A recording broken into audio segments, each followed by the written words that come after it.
మనం వాష్రూమ్ లో యూజ్ చేసే సోపు తొందరగా మెత్తబడిపోతుంది కదా, అందుకనే నేను ఈ సోప్ బాక్స్ అయితే ఆర్డర్ పెట్టానండి. క్వాలిటీ చాలా బాగుంది. 136 రూపీస్ అయితే దీని కాస్ట్ పడింది. మనకి వాష్రూమ్ లో టైల్స్ ఉంటాయి కదా, వాటికి మేకులు కొట్టాలంటే ఓనర్స్ ఒప్పుకోరు. అందుకే ఇది ఫిక్స్ చేయడం కూడా చాలా ఈజీ.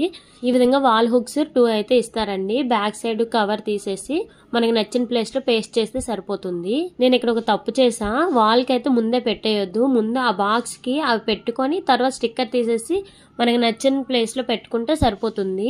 ఈ విధంగా సోప్స్ అయితే పెట్టుకోవాలి. వాటి పైన కూడా శామ్ డబ్బాలు గానీ కండిషనర్ గానీ ఏముంటే అవి ఈజీగా పెట్టుకోవచ్చు.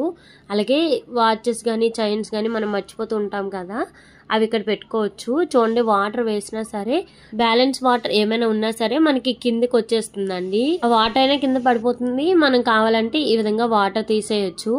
చూడండి ఎంత వాటర్ ఉందో, చాలా ఈజీగా కిందకైతే వచ్చేస్తుందండి. నార్మల్ సోప్ బాక్సులు అయితే పిల్లలు స్నానాలు చేసి కిందే ఆ సోప్ వదిలేస్తూ ఉంటారు. ఈ విధంగా అనుకోండి, చక్కగా వాళ్ళే ఈ లోపల పెట్టేస్తూ ఉంటారు. మీకు ఎవరికైనా లింక్స్ కావాలంటే కామెంట్లో లింక్ అని కామెంట్ చేయండి. మీ ఇన్బాక్స్ లోకి లింక్ అయితే వస్తుంది. వీడియో మీకు నచ్చితే లైక్ చేసి ఛానల్ని అయితే తప్పకుండా ఫాలో చేయండి ఫ్రెండ్స్.